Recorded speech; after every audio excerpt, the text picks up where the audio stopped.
it's Isabella. Welcome back to my channel, or welcome to my channel if you are new. Today is a recent reads video. I feel like it has been so long since I posted on here. I think it's been like 2 weeks. Life happened. I'm currently working on something and it's been taking up a lot of my time. I will tell you guys what that is soon in a little announcement video, but for now we're going to talk about the books I've read recently. Some of these books I feel like I read a century ago.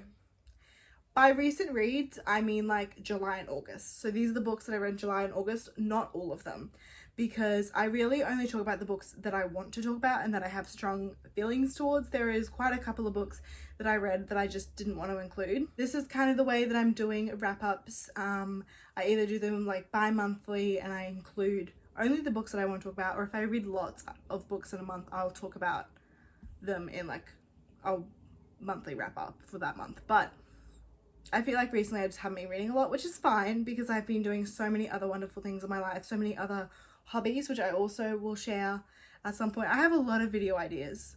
It's a little stressful in my brain because there's all these ideas going on, but it's okay. Without further ado, we're going to jump into this video. I feel like I usually do my least favorite to my favorite, but we're not doing that today because there's one particular book that I think is going to be like my 2023 favorite of all time, and I was going to make a video about it just for that book, but it didn't really fit into my schedule at the time and too much time had passed, and I was like, oh, I'll just do it in my wrap up. And I literally can't keep this in anymore, guys. I need to tell you about it. I need to tell you guys about it. That book is Warbreaker by Brandon Sanderson. The way I was terrified to read Brandon Sanderson, and he's like my favorite author. And I've read one book by him and I'm so confident in my words to say that I loved him. If you have never read a Brandon Sanderson book, Warbreaker. I cannot stress this enough to start with this book. I saw Rachel Catherine read this book, I think. No, that doesn't sound right. Who read this book? I can't, actually maybe it was Rachel. Someone read this book and said that it was like their first Brandon Sanderson book and they loved it. And so that's what I did. I decided to get it. I have lots of other books by Brandon Sanderson, but I read the back of it and I was like, this sounds good, and it's a standalone. So, you know, I don't have to commit to anything. This is a masterpiece, like an actual masterpiece. It's a masterpiece. I don't even know how to give you guys a description of this book because it just will not do it justice. Like, it won't. I know it's thick. I know. I flew through this in like, I feel like it was like 4 days I read this, and for me, for any book at the moment is impressive because I'm struggling to find the time, but for a book this big for 4 days, what? That's unheard of. This book, I tabbed 3 bits because these were just 3 random bits. So I was like, I have to, I can't just read that and not, because it was just that good. I won't share them because they will spoil, but they're mainly just little parts that talk about the magic system. The magic system is very interesting and very cool. If you've heard about this book, you've probably heard people say that because it is just the craziest and amazing thing in the world, and I've never read anything like it. So the magic in this book is breath. You breathe magic. You can make an object come alive with that breath, and then you can take it back. And the more breath you have, the more color you can see, like the more aura of things you can see. It's really bizarre, but I tell you what, it's so cool. There's 2 like opposing religions / kingdoms in this book, and you get both perspectives, which is really cool. There's also really good character development from one person who comes into the space of another religion and it's like, how do they think this is okay? And it's kind of like very open-mindedness, and at first I was like, oh my god, I hate this character because she's so close-minded, but that's like part of the plot because she eventually develops, and it's just, it's so like real, and it's not, but it is. How do I don't even know.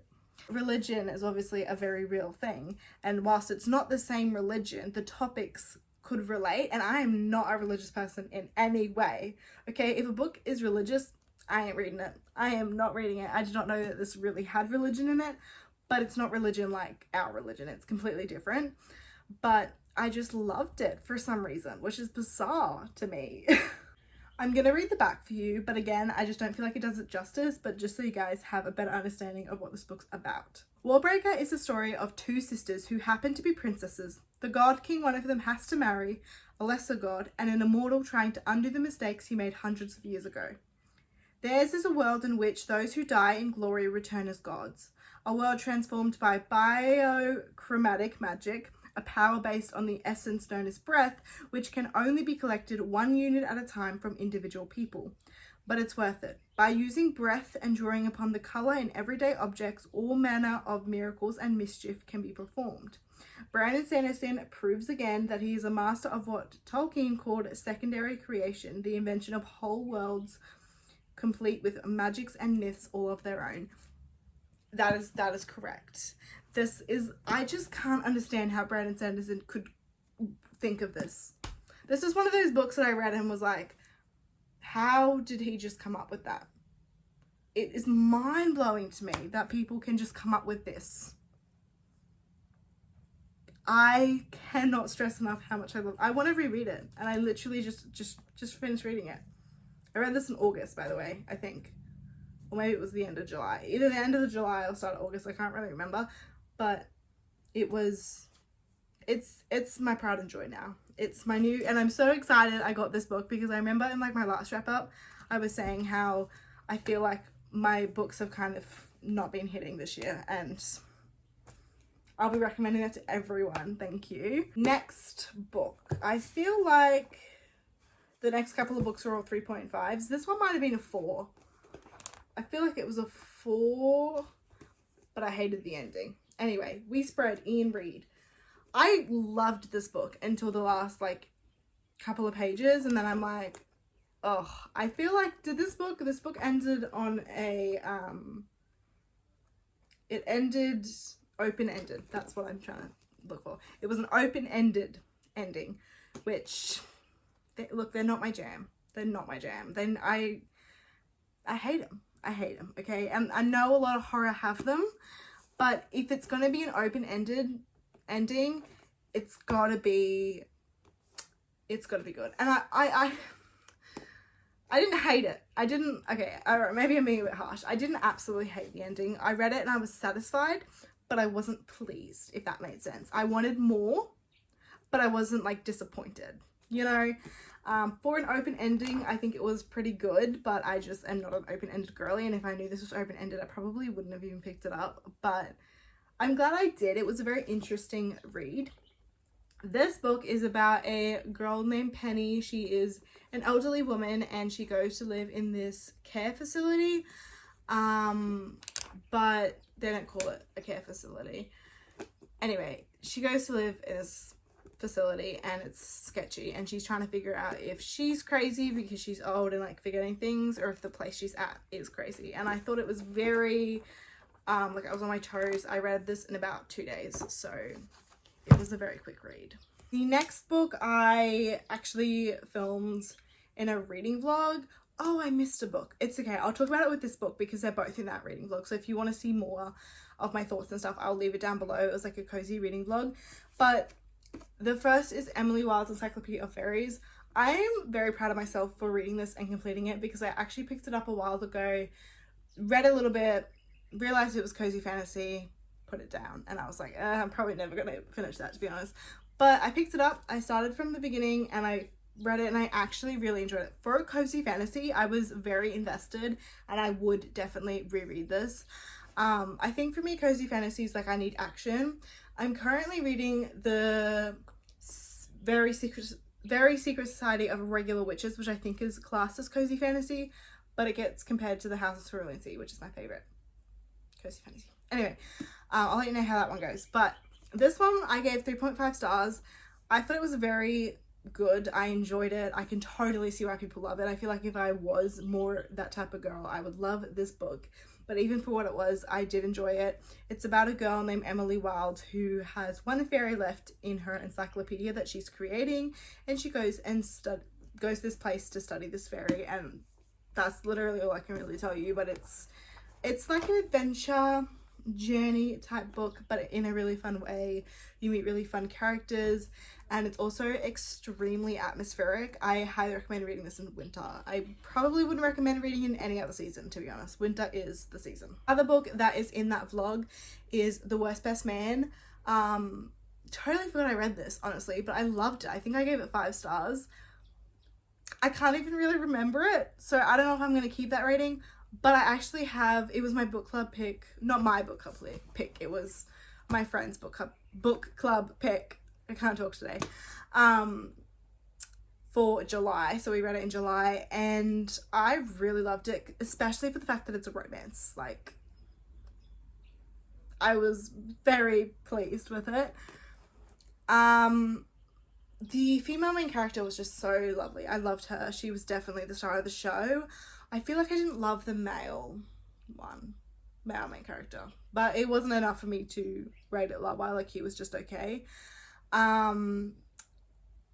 kind of wish I filmed this after I've done my book club, because then I would have like discussions with you guys about what we talked about, but I want to get this up today, so I'm filming and editing it and posting it because I haven't posted in forever. It's also at the end of the week when I'm posting this, so really awkward timing, but like I said, I just want to get something up for you. For me, it's more important to post than post on a certain day, but it was a really good book. I recommend. I don't know if I'm going to pick up the second book, just because I feel like we didn't see anything of those characters, and I'm not really that motivated. But it was definitely an amazing read, and if you're into romance, or even if you're not into romance like me, it was very good. Also, the spicy scenes were actually decent. Like, I didn't cringe the entire time reading them. That's unheard of. It was good. The following book is, I'll talk about this one next. Weather Girl. Now, originally I think I gave this 3.5 stars, but I feel like I would bump it down to 3. Because having this like next to the Encyclopedia of Fairies, and having it next to, what other book did I rate 3.5 stars? I don't know. I feel like it's more of a 3. I read The X Talk by Rachel and Solomon, and I loved it. This one wasn't quite as good as The X Talk, however, I still definitely enjoyed it, and I actually went out and bought Rachel and Solomon's new book, Business or Pleasure, after reading this, because I loved it. Well, I didn't love it, but I liked it enough that I wanted to pick up more of Rachel and Solomon, because I love her writing. I think that's where it gets me. I think her writing is really good, or like easily digestible. However, I haven't had the best reviews of Business or Pleasure, so I'm a little bit nervous to pick that one up. So if you have read it, let me know. Even if it's negative, I want to know you guys' opinions on that book. It doesn't really sound like my type of thing, but I still wanted to give it a go. Anyway, just getting distracted. This book is about a meteorologist and a sports reporter, and they scheme to, actually I did really like this book, now it's coming back to me. They come together to try and get their bosses back together, because they were married, like their bosses were married, and there's divorce, and like it's really upsetting everyone in the it's a whole mess. It's a whole mess. They're playing really immature pranks on each other. So this meteorologist and sports reporter come together to try and just fix their problems, basically. And I really enjoyed it. This had a really good mental health rep too. I take back what I just said. I think I'm going to keep it at 3.5 because I did really enjoy it. The next book I'm going to talk about is a little bit different than my usual books I read, but it really impacted me, and that is Uniquely Human, A Different Way of Seeing Autism. This book, fantastic. I feel like every single individual needs to read this book. After I read this book, I went to my work. I work in a childcare centre. I put it on the desk and I said, every single one of you, flick through these pages. You don't have to read it, you know, front to back, but I would recommend you do. And I underlined passages that I wanted people to read, and important things that I thought maybe I could reflect on, or just were moments where I was like, oh, that's really good, you know, I need to underline that. So it's this I feel like maybe one of my most tabbed books, and considering it's nonfiction, very impressive. I loved the way that Barry and Tom spoke about autism in this book, and spoke just, I got emotional reading it, and it was just really lovely to see it written this way as something that is just who people are and not this thing that needs to be fixed. And it was just a lovely experience. I'm not going to sit on it too long. I know it's not everyone's cup of tea, but I do recommend reading it, picking it up. It is just one of those reads that is just so important, and it was also really helpful for my childcare centre that I work at. Like, it was really beneficial for me career-wise as well as personal life. The last book I'm going to talk about before I quickly browse over my DNFs is 12 Rules of Being a Powerful Woman. My friend Rachel lent this to me and I loved it. She actually lent me a whole bag of self-help books, so can't wait to read them. But this one was really short and sweet, so I thought I'd start with it, and it was the perfect introduction to that type of genre. It was amazing, it was uplifting, and it was just absolutely fantastic. I read it in like an hour. I highly recommend you pick it up. It's very short, and it's just very uplifting and made me feel fantastic, and didn't really read like a self-help book, if that made sense. Like, it was just super easy to read. All right, lastly, let's just chat about a couple DNFs that I can think of. I feel like I DNF'd a million books, but I didn't write them all down. Firstly, I decided to officially, and it kind of hurt me a little bit because I do love these books, but the Mortal Instruments, I parted ways with them. I still have Cassandra Clare's other books and other series that I plan to read, but I read the first like 3 or 4 books in the Mortal Instruments a couple years ago, and I just can't bring myself to reread them. I've tried a million times. I just can't get into them, but I love them. And it's such a weird dynamic. Like, I love those books, but I just can't reread them for some reason. I don't know. So I just decided to get rid of them because they were taking up so much space. But I did officially DNF City of Bones for good. Hurts me a little. Also, something that doesn't really hurt me, but I feel like something hurt a lot of other people. I decided to unhaul / officially DNF the Harry Potter series. I was on book 3 and I was bored to tears. The movies are way better and I'm okay to admit that. So we got rid of them. I DNF'd this one really sucked too because I loved the first couple of books. But the final book in the Pandora English series, it's called The Copper Queen, I think. Yeah, it was bad. I couldn't. I've listened to them all on audio. I got, I think, like an hour into this one and I'm like, I hate it. I did not like the direction that this series took. The first 2 books were good. The third book was okay. It just fell apart. I would definitely reread the first book, 100%. It was such a great book and I would definitely still recommend the series because I had so much fun with it, especially on audio. I say audio is the way to go, but it fizzled out, unfortunately. Anyway, what are the books? How many? Oh, I did have some poetry books, but I'm not gonna dwell on the poetry books because they're not really well known and I don't have anything really to say other than I didn't mesh with the writing, which is just comes with poetry. Anyway guys, I hope you enjoyed. I can't wait for the content that I'm going to create in the future. I'm very excited. Feel free to comment down below, subscribe and like if you want to, no pressure, and I will see you guys in my next video. Bye!